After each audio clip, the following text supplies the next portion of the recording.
everyone, welcome to another story time here in Nature, Poetry, and Stories.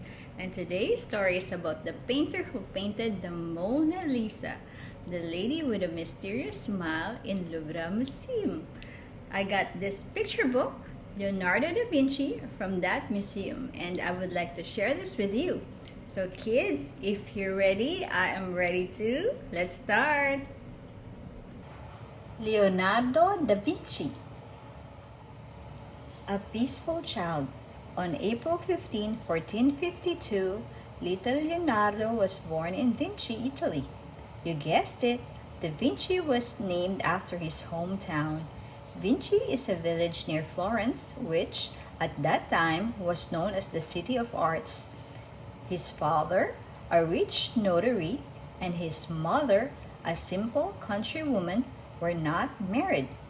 At the age of 5, Leonardo moved in with his father, where he grew up with his stepmother. She was very fond of the young boy. Leonardo enjoyed walking and exploring the Tuscan countryside. He loved nature and could observe and draw flowers, trees, clouds, and animals for days on end. Verrocchio's studio.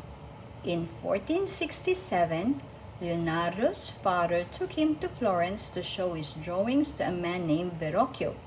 Verrocchio was a famous artist, and 2 years later, he hired Leonardo as an apprentice. With the help of his master, the young Da Vinci learned the art of sculpture, bronze work, and painting. He quickly showed himself to be very good at painting light and shadows. That's why Verrocchio asked Leonardo to paint the angel in his painting called The Baptism of Christ. Leonardo worked meticulously. In fact, rumor has it that when Verrocchio discovered his student's work, he snapped his paintbrush and gave up painting. Da Vinci's first orders. As an apprentice, Leonardo improved his painting technique and produced his first paintings. However, he was not happy with his creations, so he developed a new technique known as fumetto. He painted people without lines or contours so they appeared to emerge from a hazy cloud. This technique involved layering dozens of very thin coats of paint, and each painting required months of work. Leonardo's paintings were so beautiful that he was getting more and more orders. However, he was such a perfectionist that he couldn't keep up. He even had to cancel some of his orders. In 1478, ready to take his own path, Leonardo left Verrocchio's studio. The Duke of Milan. Leonardo was now famous throughout Italy. However, it wasn't just his talents as a painter that were admired, but also his skills in engineering, his second passion. In 1482, he moved to Milan and began working for Duke Ludovico Sforza. He was asked to create the most impressive statue of a horse in the world. Leonardo spent 16 years making sketches and clay models of the statue, which would be 7 meters tall. However, the project was never completed because in 1499, Italy was invaded by the French soldiers of King Louis XII. At the request of the Duke, the 100 tons of bronze destined to become the statue were instead given to the army and used to make cannons. A brilliant engineer, Leonardo then worked on a series of collaborations. He created a diving suit for the Venetians who asked him to defend their city from a naval attack.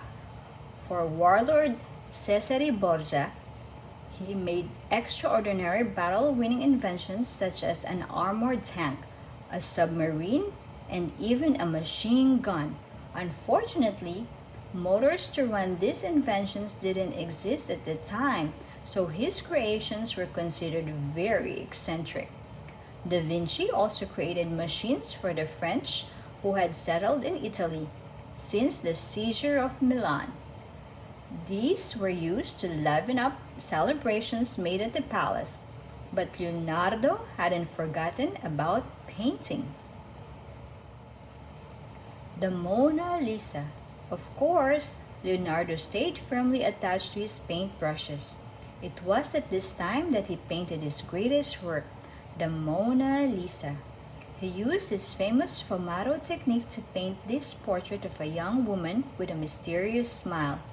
Interestingly, even the greatest specialists have difficulty dating this painting.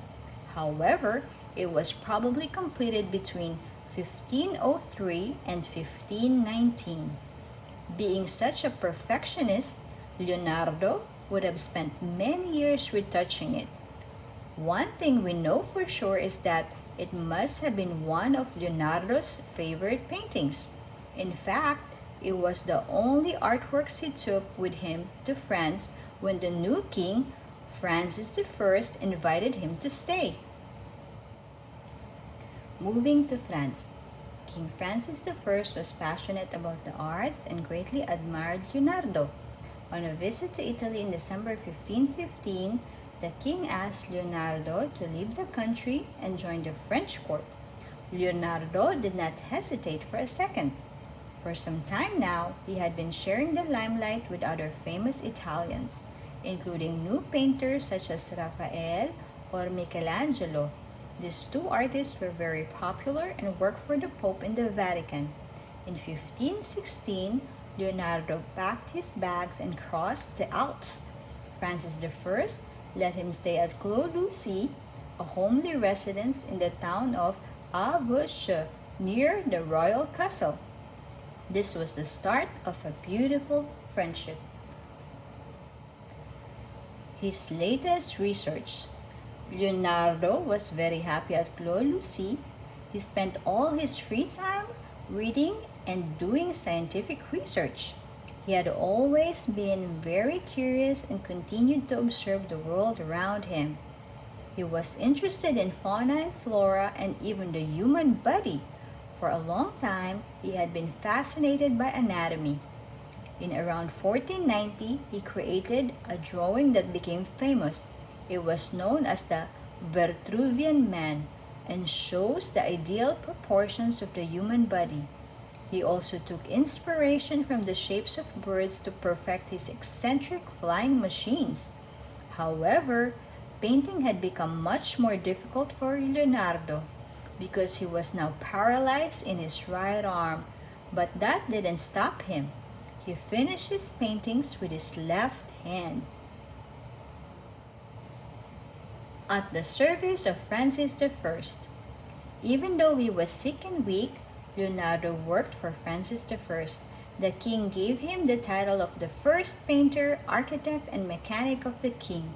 This was an important role, and Leonardo could use many resources to create freely. The artist organized sumptuous celebrations for which he created the celestial vault, and he also designed the ingenious double helix staircase at Chambord Castle. He drew a plan for the castle of Homohonta, where the king dreamed of setting up his new residence. Unfortunately, he never completed his last project. He died at Clos Lucy on May 2, 1519.